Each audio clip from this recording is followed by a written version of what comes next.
Buenos días a todos. Good morning, everyone. Antes que nada, muchas gracias First, por invitarse a la would like to presentación. thank Approceed for this opportunity, this invitation. Inmensamente motivado para I'm moderar este very panel. excited to moderate this panel. I think this is a wonderful panel, El jugo de cada uno so we'll be able to hear from your experiences muy importante. based on the work you do in your own places. My name is Manuel Barrero, and as it was said, I represent two youth organizations where we believe that we have to create a new business culture, mainly based on four values: honesty, professionalism, global vision, and social impact. I think these are the four values that should serve as guidance for business people in Argentina. In addition to this, we also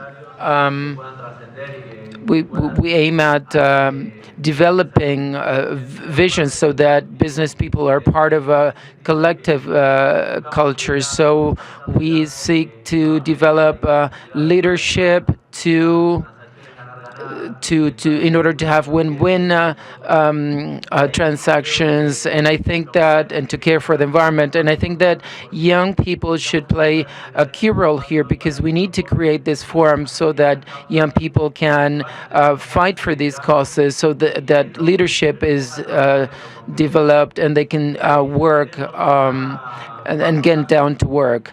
There are four important aspects. First, we'll have a look at experiences, and then we'll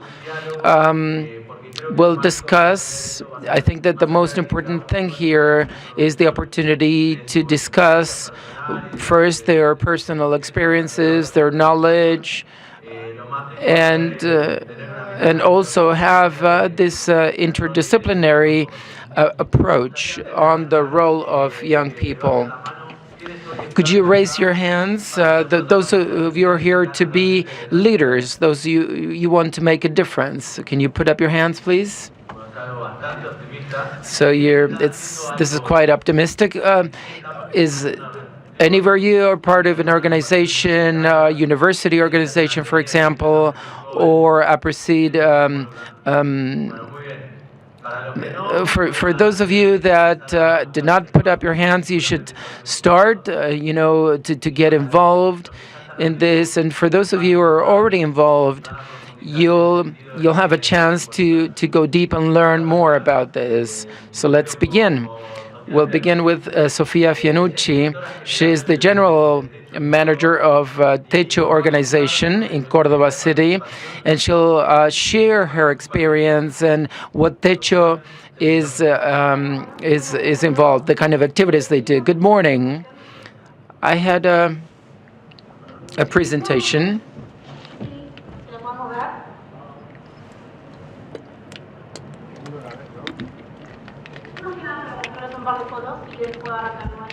The presentation just had a few photos, and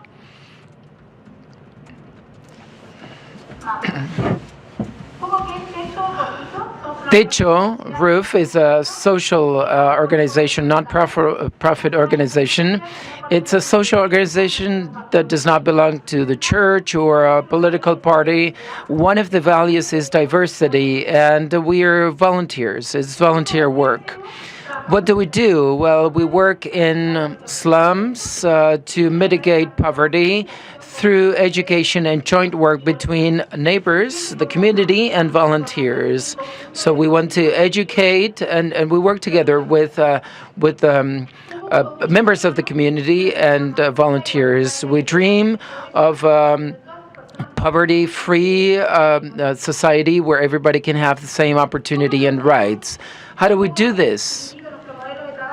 This is where we go to the location to work with members of that community, and then we put together a team where we work with the community members, and we devise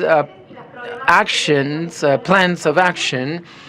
And then we make that happen, and then we evaluate that with the community members. This is an example of what we did.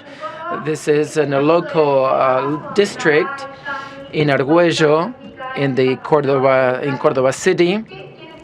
This is the team, and this is the place where we meet to discuss the interests and the needs of the community. And in this place, we develop different projects. For example, we built this place to educate kids in these communities.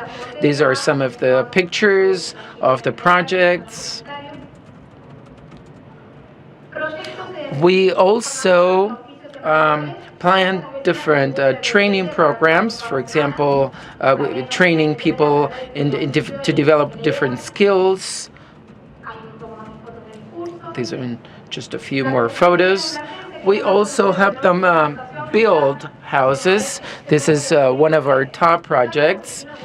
So these are small houses that actually help community members to live in better places, because when, for example, when it rains a lot, then their houses are flooded.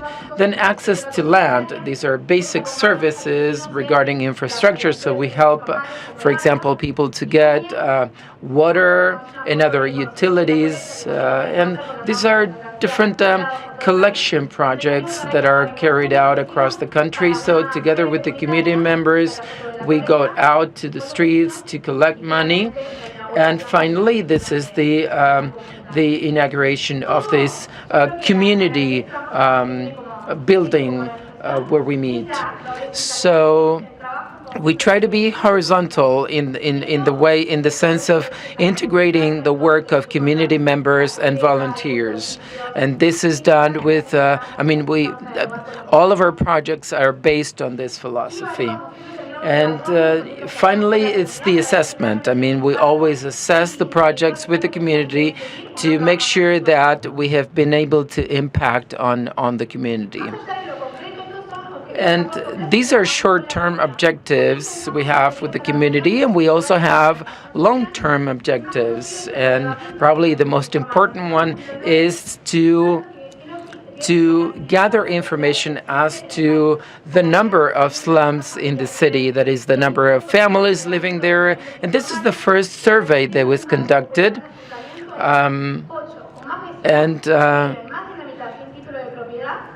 A lot of them don't even own their houses, and they don't have basic utilities. And this was started by the organization. And this survey ended up in an executive order, executive order number 358, and then this led to the creation of the National Registry of Slums. Do you know how many slums, for example, we have in the country? There are over 400,000. And so we have this registry, this national registry, that keeps track of all of these slums. And this is the result of volunteer work, basically. This was done together with other organizations in order to come up with public policies and this executive order. So as the organization, we understand that poverty cannot be overcome by itself. It has to be done with through joint work. And the other thing is the building of houses. This is also an important project we have. We call these emergency houses. And we're just aiming at a quick response, The emergency houses is a tangible solution for people that are living in very poor houses or very poor constructions. And this is assessed also, and this has an impact, a real impact on the community.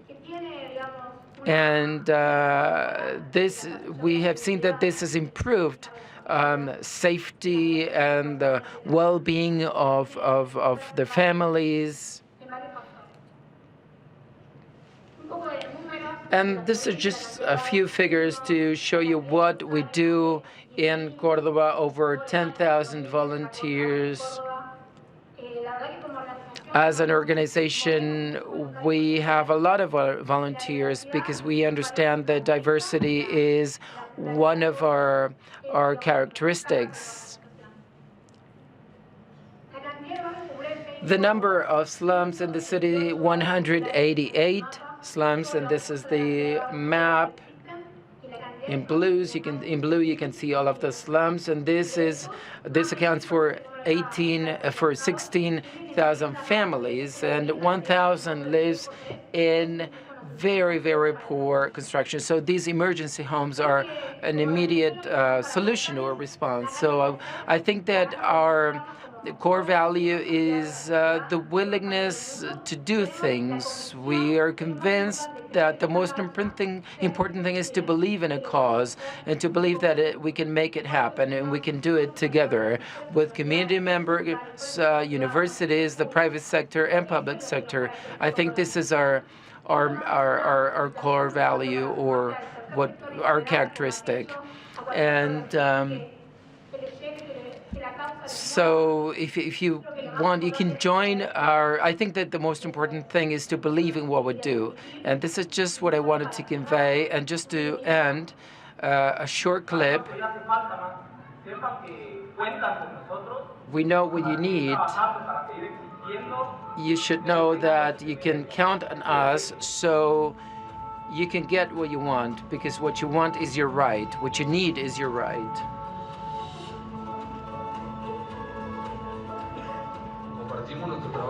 We share our work, and we work side by side.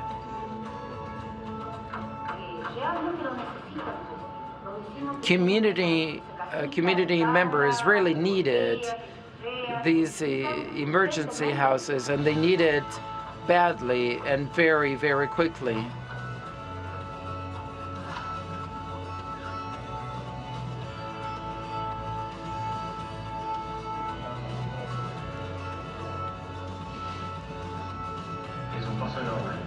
It's a huge step.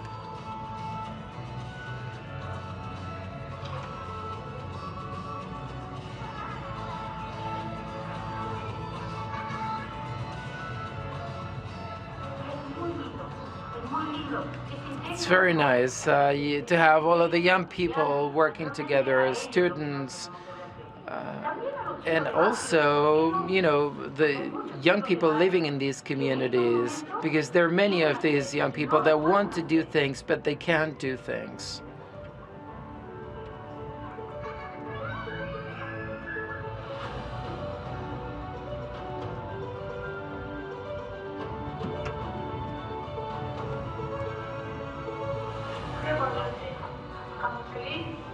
We're happy. We're very happy.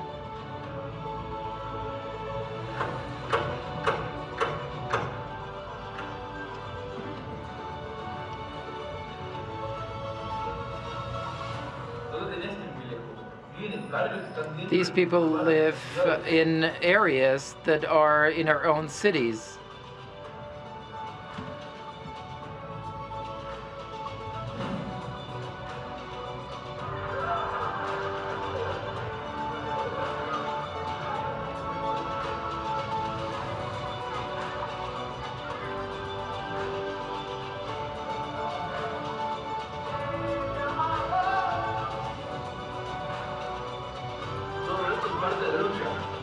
This is part of our struggle.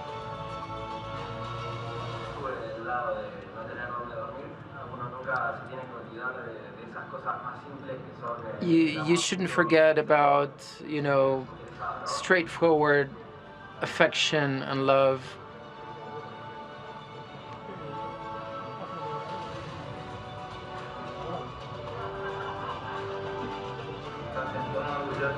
We're very proud of this.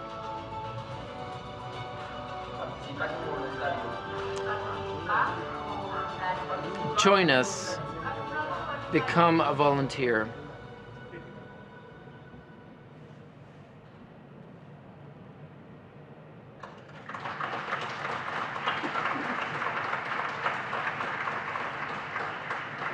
Bueno, si no le quedaron ganas ahora de ser voluntario, de hecho, So you probably feel now that you may be willing to join us and become a volunteer. Then I will ask you a few questions to have a look at your experience. Now, Maria Eva is a lawyer, psychologist, and she has a master's in international coaching, and she's been consulting in the for companies for over 15 years. She'll talk about involvement, how to become involved in daily life.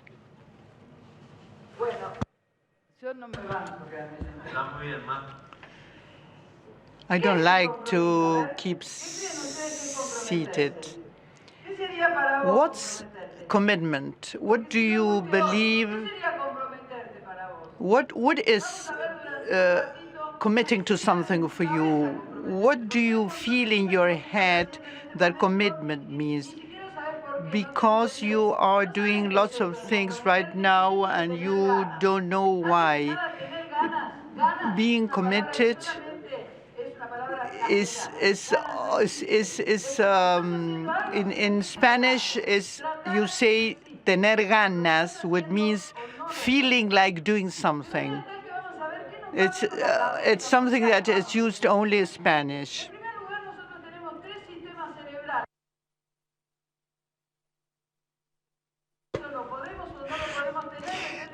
We can be committed to something or not, depending on how we connect with the different systems. We are animals. We have a reptile brain. The reptile has two functions, or I'm afraid, or I fear something, or I'm reproducing myself. Or I run away because I'm afraid, or I'm reproducing. But we also have monkeys. This is a mammal's brain. We avoid behaviors we don't like, or we keep doing the things that we like. That's why we are monkeys, little monkeys. But human beings have a rational brain.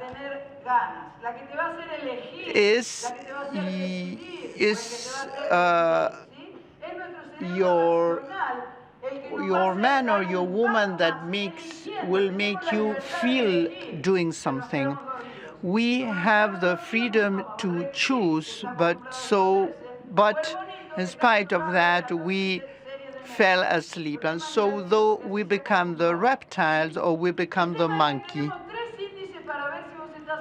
we have three indexes whether you are really living as a human being and not as a little monkey or as a reptile.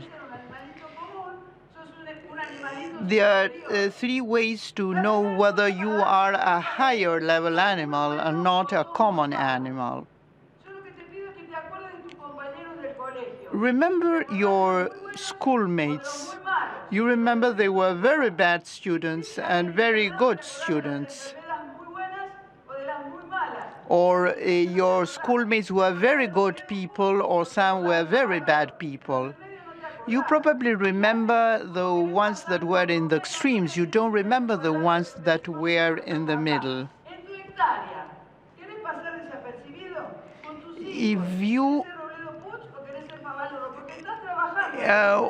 What's the behavior that you want to have with your children or with your friends? Do you want to be a very good father, or you prefer to be a very demanding father and always be angry with your children? You can do what you feel like doing, but the truth is that you won't be able to avoid the consequences of what you do. So you can do whatever you feel like doing, but you won't be able to avoid the consequences. What are the consequences that you want to have? You can choose. You can choose what are the consequences that you want to face. we tend not to be aware of the consequences because we tend to hide as the reptiles, as the lizard that's it's always hiding. You won't be brave enough. Oh, I fixed my car. I'm very happy because I left the car better off than the way I found it. You can do that with the world. You can improve the world. You can make the world something better than it is. You need to make things happen. You can live your print. This is a short story, a short tale I want to tell to you. There was a big store that was filled with passion, success, happy families. Please, can you give me a kilo of passion, of happiness? So this because the person, when he paid, he wanted a kilo of passion, of happiness, and well-being.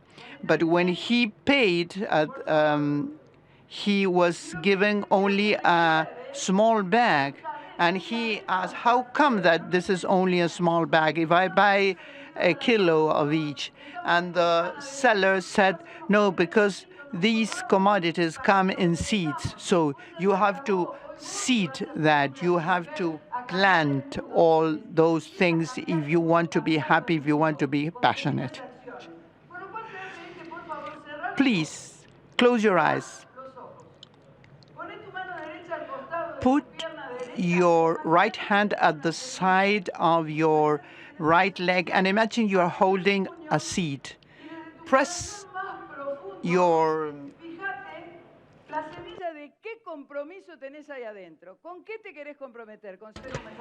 press your fist and think what you want to commit to, being a better father, or how can you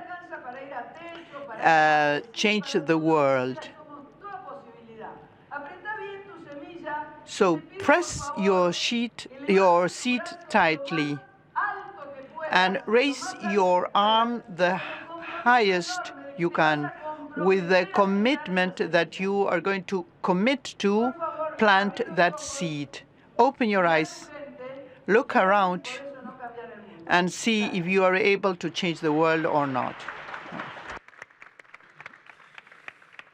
Gracias, María. Un poco de movimiento también. Espero que les haya venido bien y que los haya despertado, porque si no se despertaron después de esta charla, estamos complicados. Bueno, seguimos con Germán. Germán Livela is an agronomist. He's a grower. He's a partner in Bio4, and he is the host because he's a Presid member and founder member. The importance of getting involved and getting to know the institutions. I want to apologize when you see the cap that we have. I'm really very worried about the world we are leaving to you. We are responsible for that, but I'm interested. I like to see you committed to this. Along our life, we decided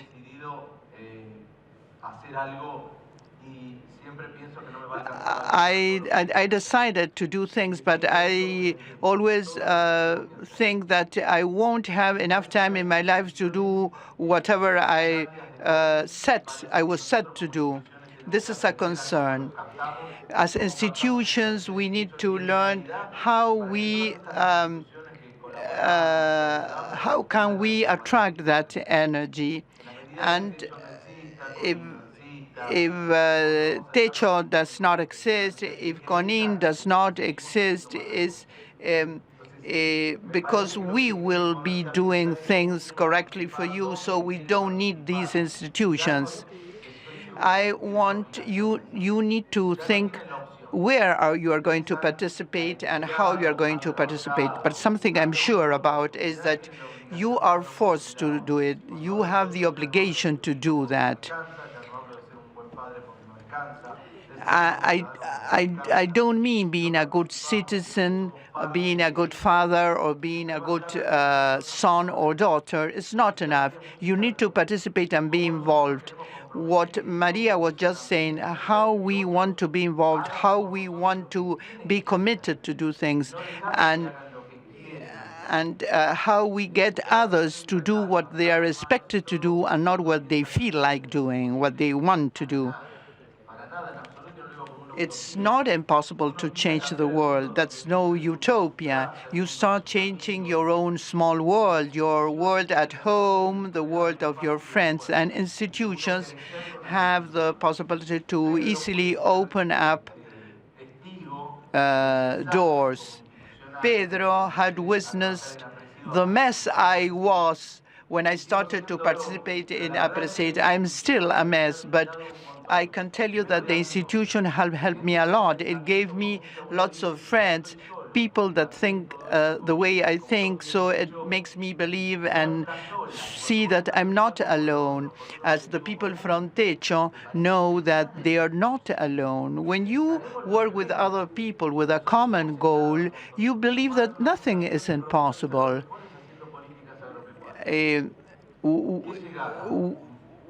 We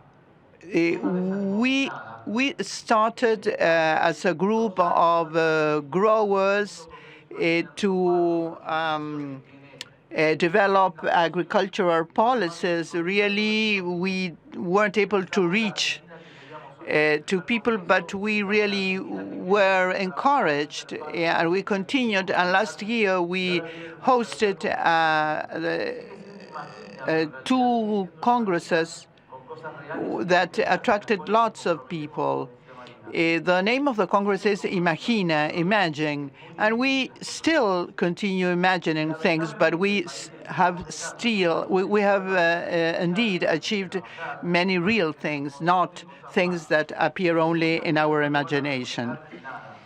Sometimes you will be doing things that have no economic return or revenue, but it will have a sort of spiritual return, but you will feel that your soul is really, you will be filling your soul, in fact.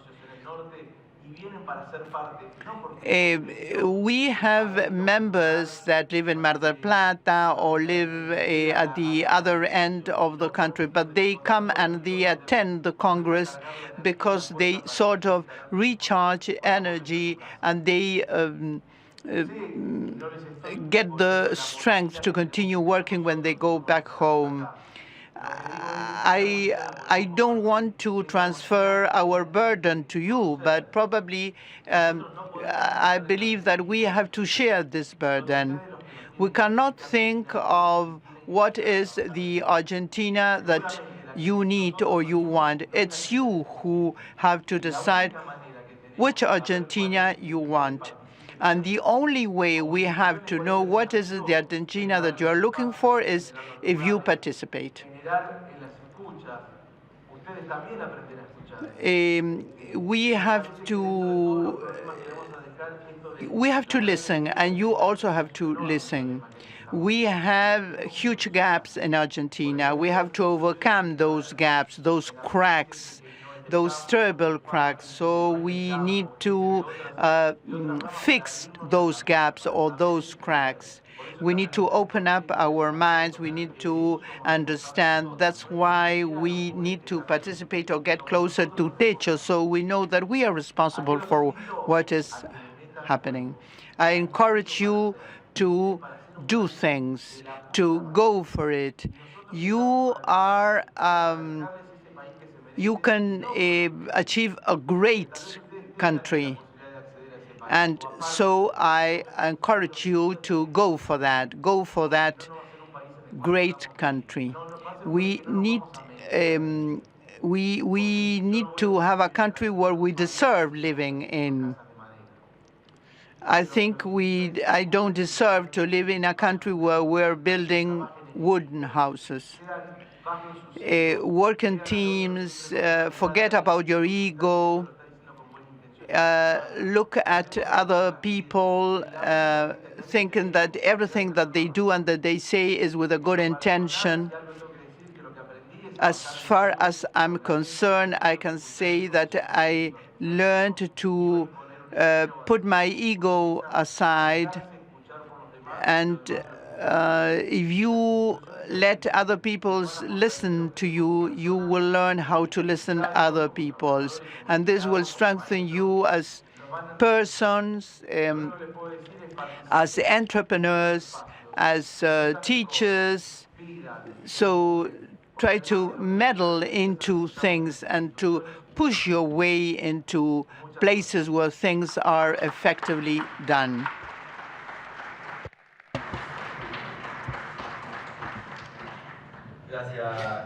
Thank you, Germán.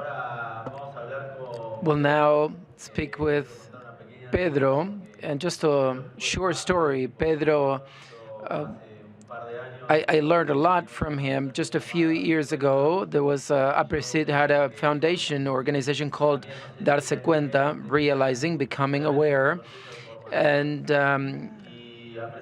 so APRESID opened their doors to, well, teach me, show me the way. So I was able to learn from a lot of people that had vast experience, and Pedro was there, so I have learned a lot from him. And joining these kind of organization is really an something very positive, because you can get in contact with people that would encourage you, so I'm still young and I'm still participating, or at least this is the spirit. This is my spirit, but we could. So he's the honorary president of APRESID, so he has vast experience in getting involved and committing to a cause.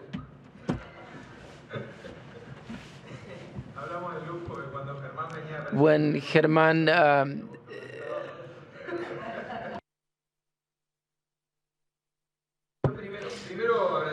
so first, I'd like to thank Juan, because in the other room we talked about emotions, right? In the other conference room. So when it's good to start with that, with emotions, and because the whole point is to speak to you from our hearts. And I'd like to talk a little about our current scenario, this exponential era where everything changes so fast. I'm so grateful to God that I'm living in this times where you're never ready. Things are change all the time, and and with good values, we can transform a lot. There are many things to be transformed. We saw this in previous presentations. We're living in times where things can change very fast, either for the good or for the bad. And we see very deep changes that change our lives so quickly. So we live in these fascinating times, and we're privileged. So we have to see what we do with that. Just to give you an idea, when I was born in 1969, just as Germán, but he looks older, we were 3.5 billion people in the world. We are more now, and will be 3 times more. And I think this never happened before, and it will probably not happen. So these are fascinating times. There's a book called Population When I Was Born that states how many inhabitants, how many people live in the world the time you were born. And by looking at this, you can see how fast everything changed. There's another called World Meter that also describes these fast changes. So then we have more responsibility compared to other generations. There was news the other day, piece of news the other day that talked about or discussed the scarcity of resources. That is, everything that we're using today, we're actually taking it away from future generations. And one of our roles is actually to make this habit, to change this. I like to focus on the topic of being and having. Today is all about having the the state-of-the-art phone, the latest car, and I oftentimes forget about beings and welfare. Well-being is more important, because even though, if you are, then you are okay, and it has to do with a way of thinking. This is the attitude we have towards life, towards things. What do we remember? What do we think of? Do we remember, for example, that day when we get a new phone and we crack open the package? Or, for example, we remember when we were children and we were in bed feeling cold, and I remember my mom and dad that would come to my bed and give me a kiss. I remember that because that has to do with being and not having. I think we're going through a crisis these days, and our purpose is to create material goods that do not make us feel complete, because the next week we just forget we need to buy something else. So we're not really focusing on things that have to do with being. Individualism is complex these days, and technologies oftentimes isolate us, and we need to reconsider this and look inside and kind of observe ourselves. This youth, this energy that you have as young people, this energy should be channeled. It's okay to buy new things, but I think we should reorient this energy. And living in a country which has a 30% of poverty level, and based on the talents we have, your talents, it's amazing what the talents we have. Besides the natural resources, the main virtue Argentina has, the main asset, is human capital, and it's you. It's basically you. You are the future. So we as directors and managers of organizations, we are responsible for opening the doors, but we need to hear from your voices. For example, I watched TV when TV was just black and white. I remember that day I got home and we had a color TV, just let alone the changes you're going through. The changes happen much rapidly, so we have to meet more often. For example, yesterday, the young people are the future, and I think that communicating with you would lead to a better world. And involvement should not be requested, should not be asked for. I had the chance to meet Germán thanks to Aprecid, but we have shared values, and I see him, and I'm so grateful for this, because if I have a problem, I'm driving through Rio Cuarto, then I call him and he will help me out. So this network we were able to build is really amazing, to see all the guys, all my friends from Aprecid. And this was because of the institution. This was thanks to the organization. And this has tremendous value. And I think this has to do with leaving our comfort zones and our own places. And all of these people came to, all of my friends came to the organization with the, having others in mind, thinking about the others, and seeing them. It's so, it just, I feel so excited. And probably what I like to convey is this passion to that you get out of belonging to an association or an organization. You've seen this Congress. We just received an award from the FAO recently, and so we got this through a purpose. This idea of always moving forward, always inspired by our pioneers. And this has to do with empathy, that is opening up and telling each other what we think, and teamwork. I used to play rugby, and I remember this, this sense of belonging to the team. I was also a rugby coach, and so I'm grateful. I'm so grateful to life. And and probably you can have similar experiences such as the ones I had. And so we have to support one another. Today we have to be more increasingly empathic with other people. So let us meet. Let us join forces and share values. People are good. People are naturally good. Let's give them a chance. Let's talk to them. Let's open up. Let's not be afraid of speaking about love, for example, using these words. This is what drives us. We're not driven by iPhone 10 that has this state-of-the-art camera. It's hugging each other. It's all about that energy. It's all about feeling love, feeling empathy, shared leadership, feeling that others, that I can count on others.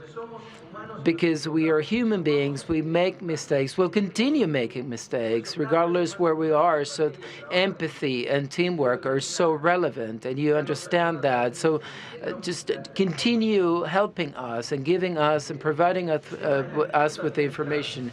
And attitude is also essential.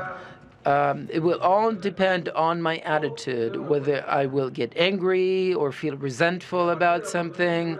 So based on the attitude, many variables become available. And then in an attitude, I remember one time my grandfather and I just were on this, took a car ride, and along our journey, the car just broke down, and my father was 70 years old back then, and then I was just thinking, this old man was walking. He was 70 years old. He was walking down the road to ask for help, and then I was thinking, what am I doing? I'm much younger. I should do something. And so every time there's a problem, I think of that. I bring up that memory, and then I have this sort of positive attitude towards the problem, because the energy that comes out of that attitude is really amazing, and this is within ourselves. You may have different experiences, different memories. I think you should focus on them, because this energy is within ourselves. And hope is key. Always thinking or having this positive way of thinking. And love is also essential. And when we give love, what we get in return is amazing. It's impossible to sort of to balance or to measure how much we get in return. And faith, whatever you believe in, I believe in God. For me, it's very important to believe in something. And forgiveness. Forgiveness is also essential because we all make mistakes. So everybody makes mistakes, so we have the capacity to forgive. If my wife listened to me, she would kill me because it's hard for me to ask for forgiveness. But, well, this is a challenge, and let us forgive each other. It's just a second, and then everything changes, and then you just you admit your mistake, and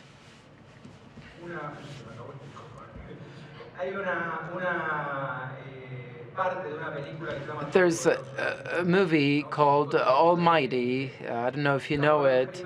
Morgan Freeman is God in the movie, and then Carrie comes up to him and asks him for a miracle, and God says, "You are the miracle, and you have to believe that you are the miracles." I'm positive about this. You should believe this. Well, I was going to talk about my experience, but we'll do it in a future opportunity. Thank you very much. We haven't got any questions, and this speaks bad for yourselves. I will start with the questions. So we could use your experiences, and you could probably we could bring up some good discussion here. I'll ask I will make the first question is for Sophia, and it's about volunteer work. When there's no cause that exists there or an ultimate case, how does a techo attracts and pushes all those volunteers? Probably we have made mistakes in managing volunteer work, but I would like you to share with us what your experience has been. And I would also like Maria to tell us the main characteristic that Techo has is diversity, and it is a horizontal organization. When I started as a volunteer, I felt that I had a decision-making power, and they listened to what I had to say, and I was only a volunteer. And I felt, okay, I'm making decisions based on criteria. So I am deciding which family needs an emergency house. I think that we learned a lot as an organization. We learned a lot. I'm probably the last link in this chain of responsibilities, but I'm there, always present when a house is given, when a house is built. But I still a volunteer. I think that being close to the decision-making process and having an impact on the outcome of things does not mean that you cannot be a volunteer. You can work as a volunteer. Also, we are always based on the idea that we need to be kind to each other. We had to be honest and to be good to our fellow volunteers, and we have to be kind to others. Each volunteer feels is part of the whole process because they participate, they make decisions.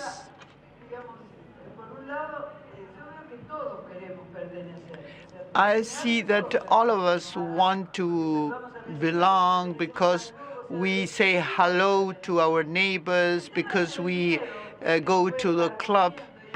But the problem is our fear. I won't give my opinion because I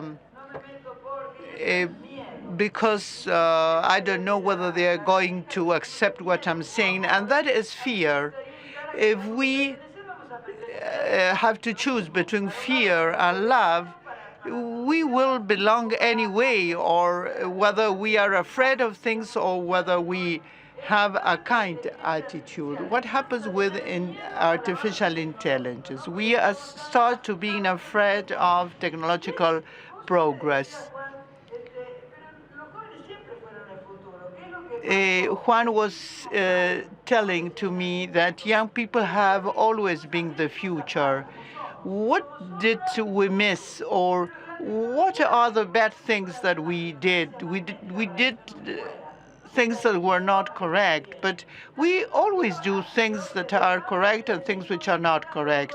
We are darkness and we are light.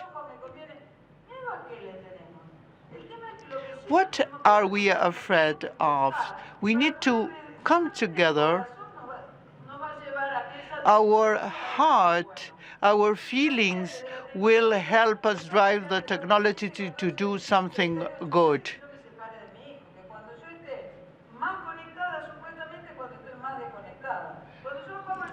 When I put off the cell phone and I go fishing with my child, I discover that this is something good, but sometimes it's something bad. I think that we need to find a balance. I think that we have to go back to our feelings, to our heart. This question is for Germán. What is the interaction between young people and partners in FADA? Do you work separately or do you interact? Only this year we started. We let them have their own projects. The idea was to bring them together and give them tools and to have them learn about FADA. They were divided in two groups, and they have developed two projects, and they are going to implement these projects on their own. The proposal was that the projects were expected to contain things that were in their interest. Some of them want to participate in this discussion table because we need to create a bridge. We want somebody to continue what we do, something to come after us and continue doing things. So we need them to come to us to participate and to see what we do. Pedro, we have spoken about young people, about older people, about participation.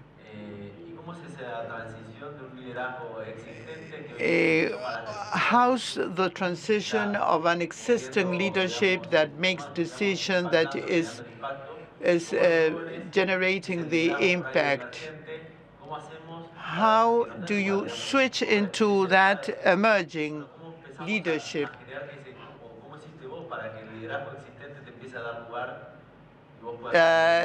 You reached a proceed on a second stage because you belong to the young people of a proceed once.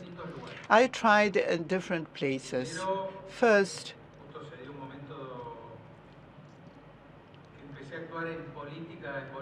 I started to participate in politics in Bolívar. I was living there, and that was not a good experience. We had reached an agreement. These agreements didn't work. And I went somewhere else to another institution, was a little bit closed up. But they didn't pay much attention to me. And I came to APRESID, and I felt that they were listening to me. At the very moment I understood that they would listen to me. I said, okay, I will stay here. This is my place.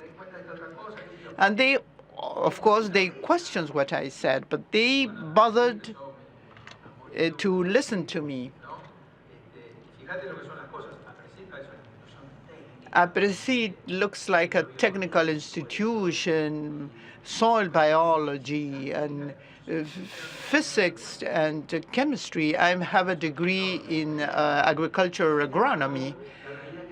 However, reality is complex, and so this results in the fact that people as myself become the president of APRESID. There are different talents, so you can contribute your own talent, because sometimes the best microbiology expert really does not know how to relate to others at the personal level.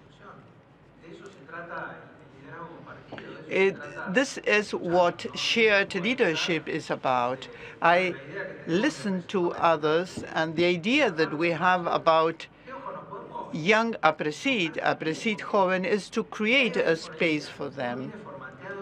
You are formatted in a way that you believe that the young people have the same format, and that's not the case. I think that we need to create a new space so you can express yourselves, and we need to give you the possibility to come to us, but with your own format, and try to find a common ground and to bring these two formats together.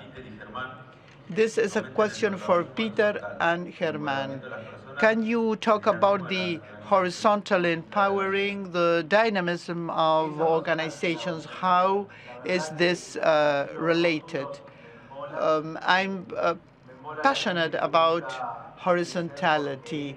I don't like people that want to grow in a vertical level. I prefer this horizontal distribution. In the place where I work, I have a small desk in the middle of many other people, and I love to be close to other people because I listen to what they say and I learn from them. People talk about work team and work team and work team, but really they there's many fuss about that, because somebody is the manager and the manager talks about his team, but it's not his team. He's part of that team. He's one more member of that team. I think that we are all there for the same purpose, to live better, to help others live better, to improve the world. Are 3 or 4 things we can agree upon, and we have the same goal. And so trying to find a leader or trying to appoint a manager, I think that does not make sense. Leaders are thousands of people can be leaders. I've been deeply enriched by meeting the people I met. I loved working with others. I loved having the criticism of others.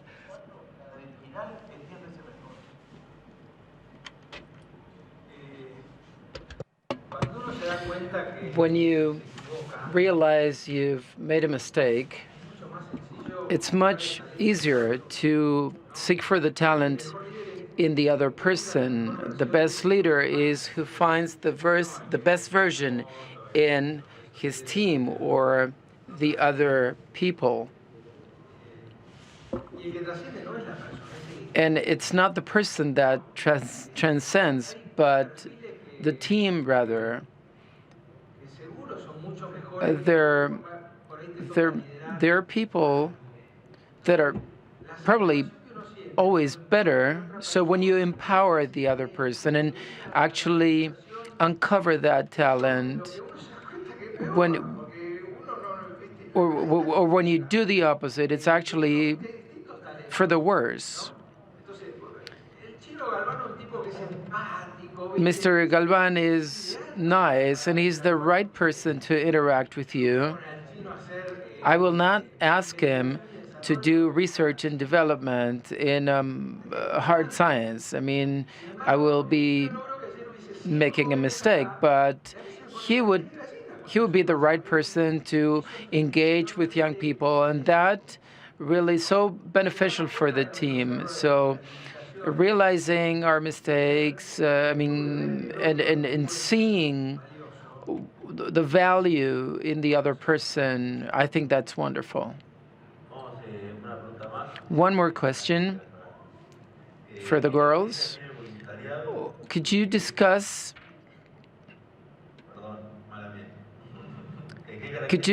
in the characteristics of volunteer work that actually makes organizations grow?